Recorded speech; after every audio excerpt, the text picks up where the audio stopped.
Destiny 2 players are dropping like flies right now. We've seen several videos trending within the Destiny 2 category saying, I'm quitting Destiny 2, goodbye, etc. So when I saw this video pop up in the feed, goodbye Destiny 2, I had to check it out. I had to see what is the reason why this Guardian right here is leaving. And as a side note, I've noticed a recurring trend with a lot of people that are like, I'm quitting Destiny 2 forever.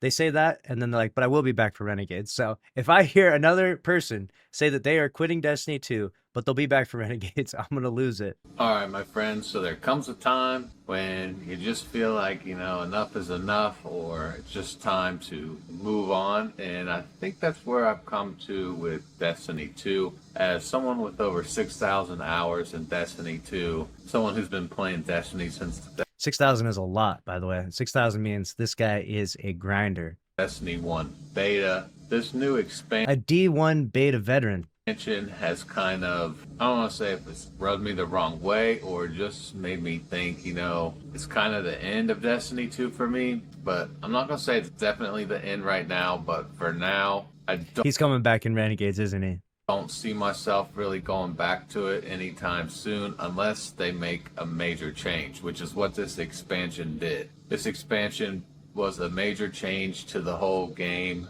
in a major way of the power grind. Now, if you've been playing Destiny 2 since the beginning, you're familiar with how the power grind usually went every season or so, where you would have to raise your level up higher every season.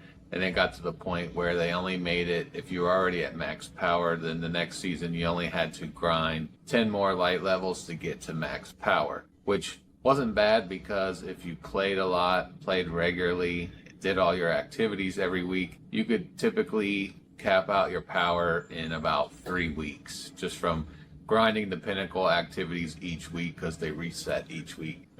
And that was the way things were for a while, and I think Destiny players got kind of used to that. The biggest criticism I do have of Bungie with the new power system is that they actually removed power for a period of time, and everyone kind of rejoiced about that. They're like, cool, we didn't like the power grind in the first place. So they removed it, but then they brought it back, but it was only 10 power. So people were like, okay, it's back, but it's, like you said, it's just 10 power, and you could get it done in 3 weeks if you played the game regularly anyways. So it really wasn't that big a deal. But then they took a complete 180 with the Edge of Fate, and they're like, what if we made the power grind crazy insane and a huge time sink?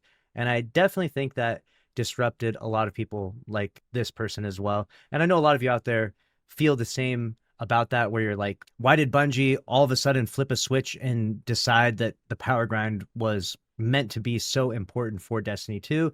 And I think that it came from the stats of the overall playtime that people were having. It felt like after they removed the power grind in Destiny 2 that the average Destiny player played significantly less. And you might think to yourself, well, we're people, we want to play the game when it's enjoyable. We're not just hamsters running in a wheel. And that is true. We should not be treated like hamsters running in a wheel. But Destiny 2 and these MMO style games, they have that kind of hamster in a wheel effect where, you're meant to get online and play a lot of activities and sink a ton of time into it.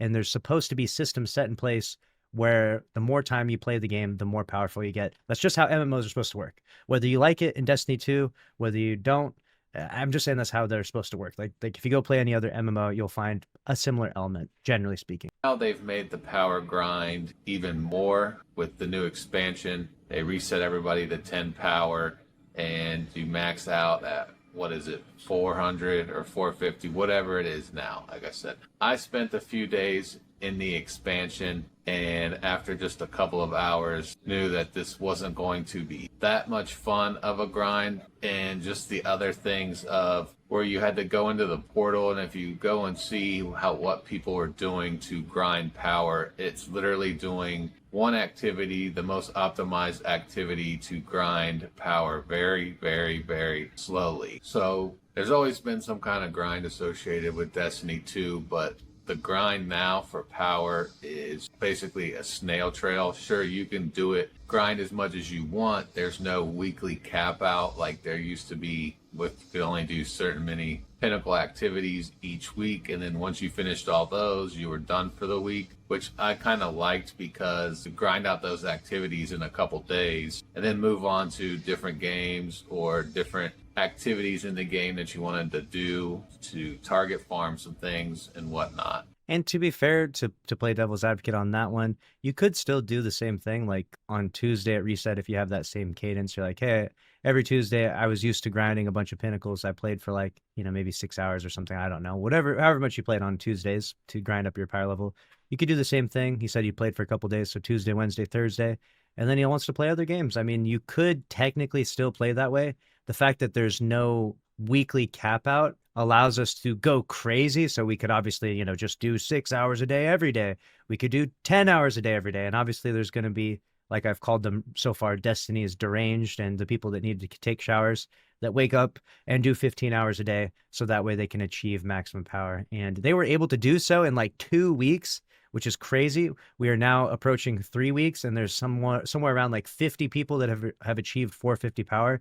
And they've all been, basically just online since the launch, since July 15th, they've been online playing and grinding. And it's a pretty crazy grind, but you don't have to play that way. Like, you don't have to get online and play 15 hours a day, myself included. Right now, I'm a content creator, right? So I'm meant to play this game a bunch. I'm 302 power. And a lot of you out there watching are probably hobbyists playing it pretty casually. You're probably higher power than me. I'm okay with being 302 power right now.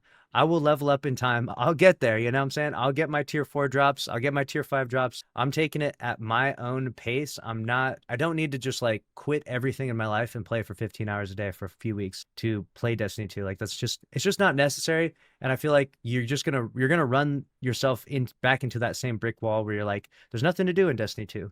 Rather than just like kind of pace it out a little bit, even though it is ridiculously repetitive, and you should definitely not have to play 1,000 instances of Encore or K1 logistics. It is ridiculously repetitive. They need to fix that part. We've already beat a dead horse talking about that, though, so we're not going to talk about that too much anymore. But now it seems, like I said before, people are running the same activity right now over and over and over and over and over, and then over and over and over again. And after almost however many years Destiny 2's been out, that gets kind of boring, right? It's one thing to have several activities you can go back and forth through, but people discovered that there was basically one activity to grind to give you the best optimization when it came to grinding your power up. And then what makes it even worse is that in 6 months, or whenever the next piece of the puzzle comes out, you get reset and you got to do it all over again. Yeah, so to speak to that, I think that resetting us back to 200, there's been so much backlash and so much feedback. I don't know if Bungie will go through with that. I know that is their tentative game plan at this point in time.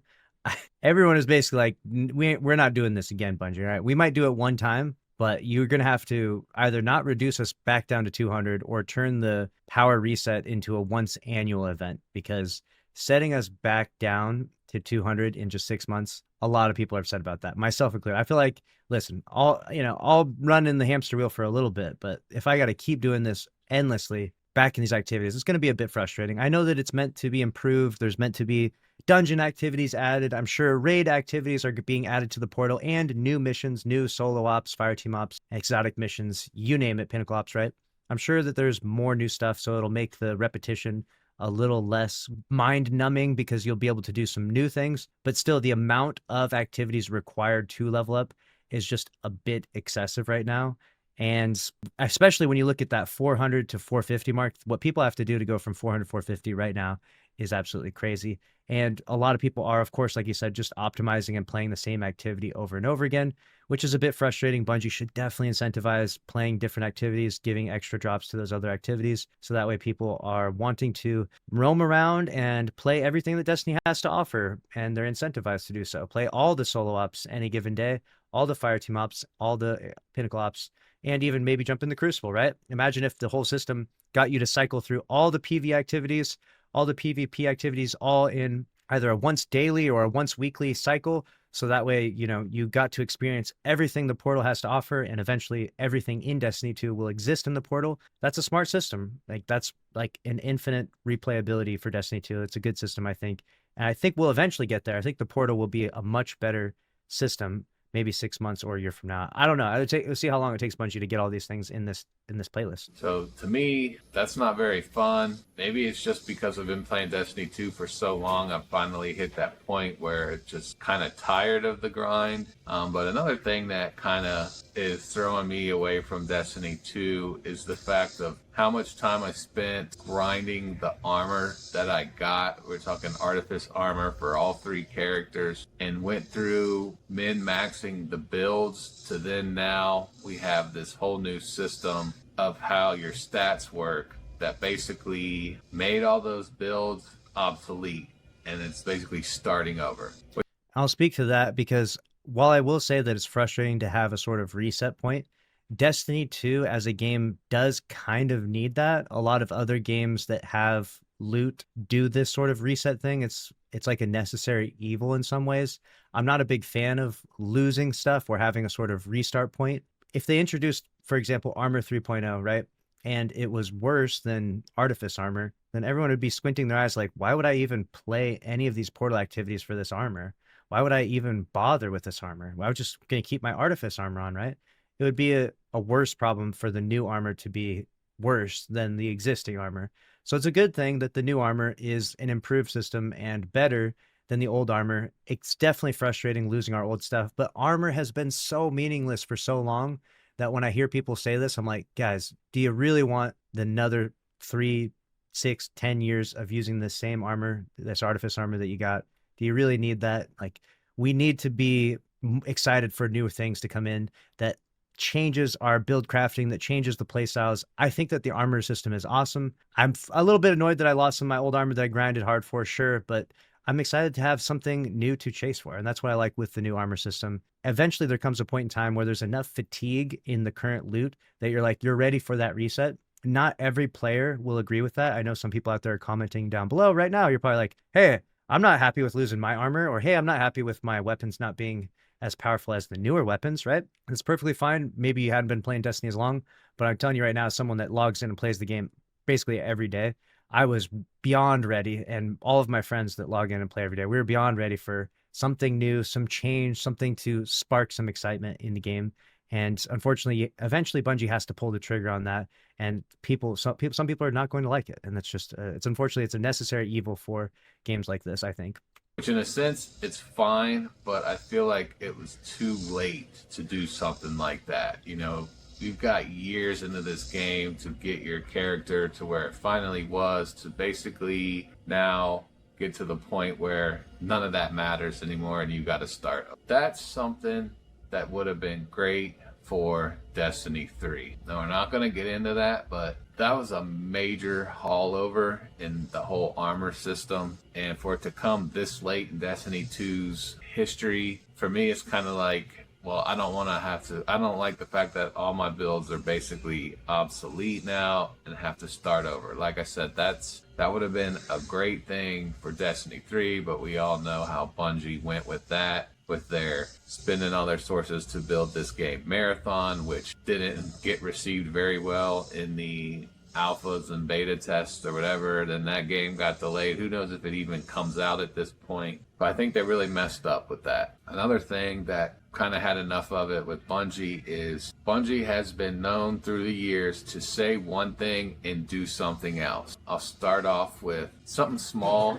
It was a couple years ago when they were going through the whole change of like planetary materials, and they made a statement in one of their TWABs or wherever they said it. They basically told people to delete their planetary materials because they were going away and they weren't going to be used for anything anymore. So they basically told you to go ahead and delete them because they're not going to have any value. So what people did was they went ahead and deleted all their planetary materials because Bungie told them to. And then when they did that change with the planetary materials, well, those planetary materials then ended up being exchangeable for Glimmer. Now, I didn't delete them, so Glimmer, I have Buku's Glimmer basically in the bank through planetary materials, but a lot of people went ahead and deleted all their planetary materials because Bungie told them to, and then here they go later on after everyone's deleted them, they made them exchangeable for Glimmer. So that's one thing. That's just one thing. There's been many. The old bait and switch. Now, I don't remember this being an exact issue because so much has happened, but I know that Bungie has had some pretty terrible miscommunication. I mean, even with the Edge of Fate, they had ridiculous miscommunication. They said that 70 stat value post Edge of Fate would be equivalent to 100 stat value, but when Edge of Fate launched, it was 85 stat that was equivalent. So it's like they have some terrible miscommunication at times, and I don't believe that this was not true necessarily. I don't remember this happening though.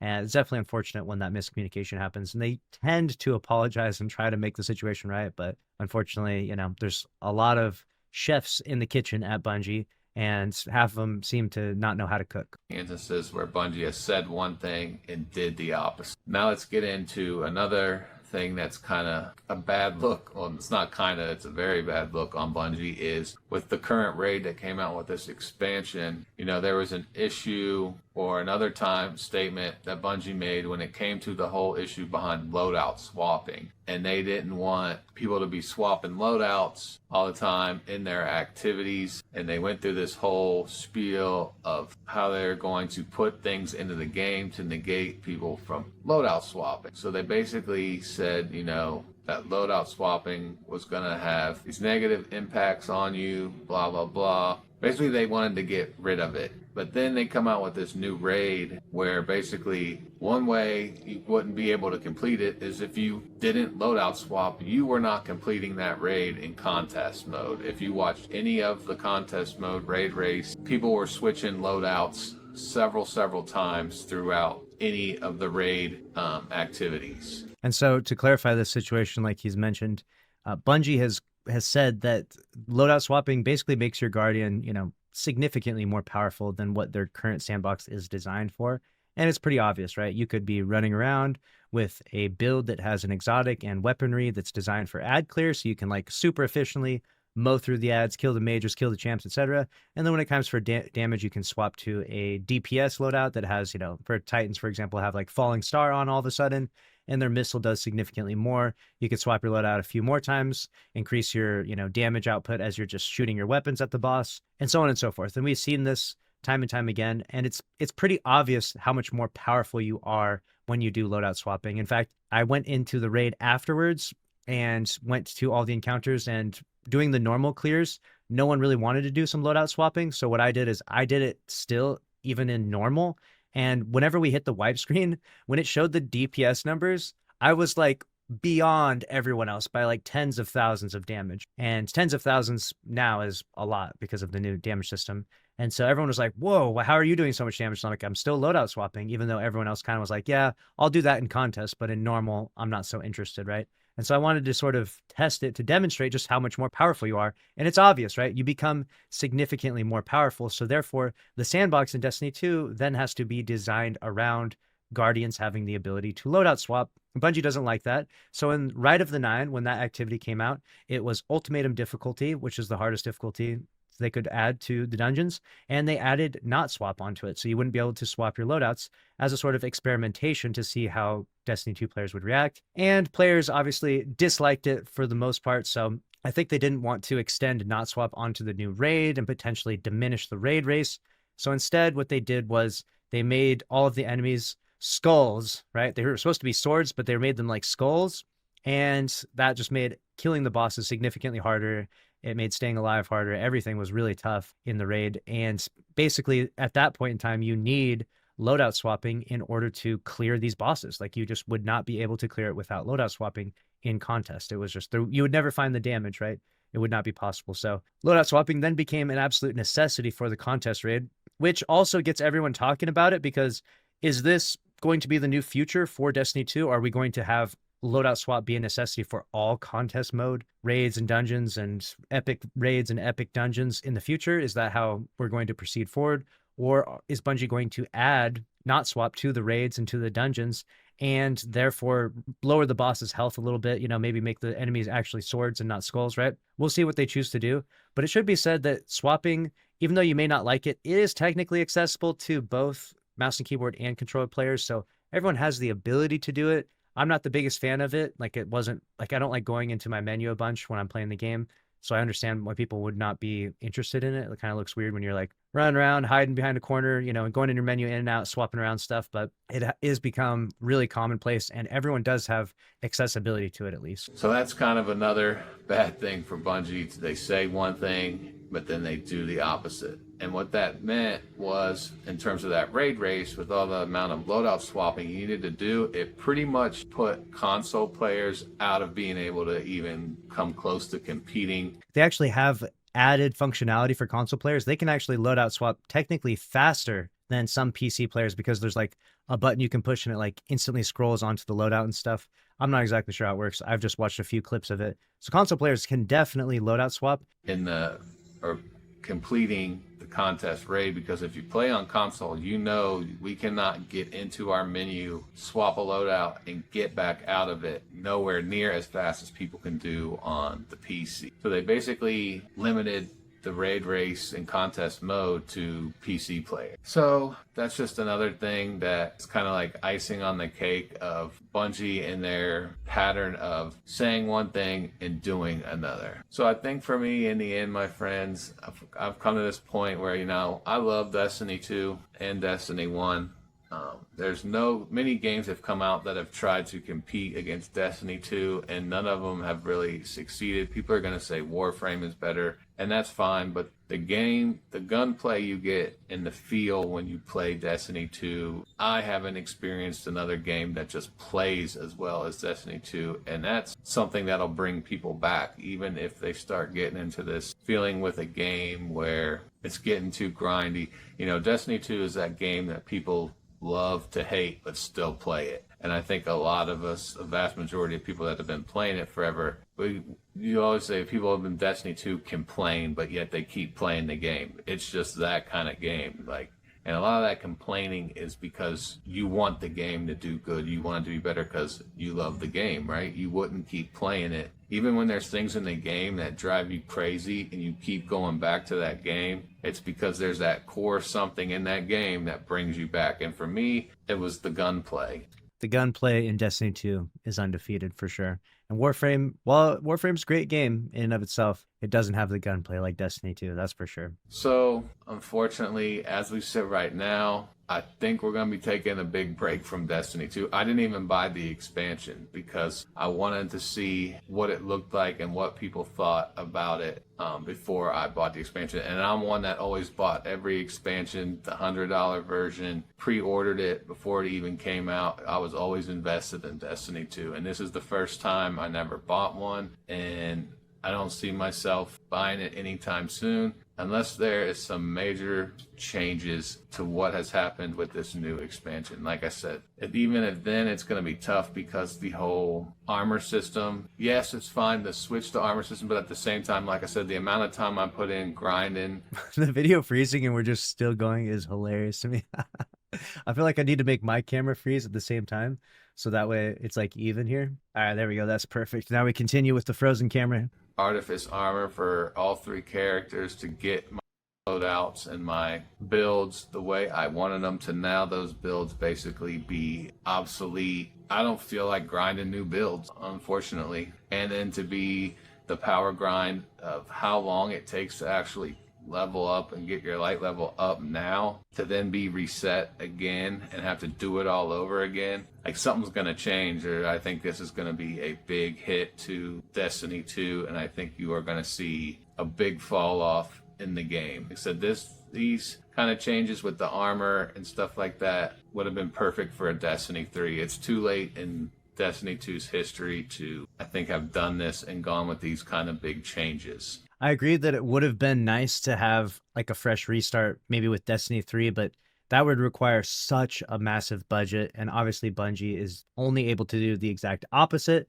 because of all the recent layoffs. So Destiny 3 continues as the pipe dream, the game that never was, right? Because of Marathon. Some people are going to like it, and that's great. But for me, I think I am probably done with Destiny 2 at this point. And a lot of that also leads to what's coming out here in August, which is Destiny Rising. I played the alpha and the beta of Destiny Rising, and okay, let's go. Destiny Rising, man. Here we go. It was fun. Sure, it's a mobile game. Yes, it's a gacha game, etc. But I enjoyed it a lot. I thought it was a cool take on Destiny. It feels like Destiny. and it's got the guns that you're familiar with from Destiny with the exotic weapons, and it's just a different take on how to play Destiny with the set characters and things of that nature. So we may be bowing out of Destiny 2, but we're ready for Destiny Rising to come in, and hopefully we'll maybe make some content around that game. But I just Damn, Destiny Rising, the Destiny 2 killer. This is insane. You're hearing it from straight from the mouth of this Guardian, dude. Destiny Rising, the real Destiny killer all along. just wanted to get that out to you guys. If you have been watching me throughout the years, I did make some Destiny 2 content. If you're wondering where I have been, this is kind of where we are with it. And hey, if you're into Destiny Rising, or if you're going to be playing that, stick around, because I will go about making some videos for Destiny Rising as well, even though I don't know how much content there's going to be there to actually make videos on it, since you can't really make builds in Destiny Rising like you can in Destiny 2, and that was a lot of people's video content in Destiny 2 was through builds and how-tos. We can do some how-tos and things like that, but in terms of builds, you know, you don't have armor in Destiny Rising like you do in Destiny 2. At least not yet. I mean, it seems like NetEase, they're willing to adapt and build the game up to whatever the player base wants. So I feel like maybe one day they might have it. Who knows? And I'll definitely see you over in Destiny Rising, as well as continuing to play Destiny 2 myself. I'm still surprised this guy has just let the freeze camera go for multiple minutes now. Honestly, the freeze camera at the end is honestly a new meta, I think, for YouTube content at this point. So that's it, guys. Just wanted to give you an update and what's going on with me in terms of Destiny. Hopefully we'll see you guys with some Destiny Rising. Stay tuned. Drop a comment down below. Let me know how you feel about Destiny 2 in its current state right now. And I'll see you guys around. Peace and have a good one. All right, now I'm going to give my final thoughts in freeze frame, because this has become the new YouTube meta. Everyone is allowed to have their own opinions in regards to how they're feeling about Destiny 2, and it's always good to take a break whenever you're feeling burnt out on it. Edge of Fate has definitely had some mixed reviews, and while I will say for me personally, it's not all bad, I can totally understand why players can feel burnt out. So I appreciate Tease Monkey here sharing his thoughts and experiences, and I really hope that Bungie sees videos like these and chooses to help improve these systems as rapidly as possible to win over players like Tease Monkey here and several others out there that I know are probably watching this that are either on the edge or have already left. Let me know what you think about it down in the comment section below, and make sure to subscribe, smash the like button, and I'll see you in the next one. Thanks for watching. Later.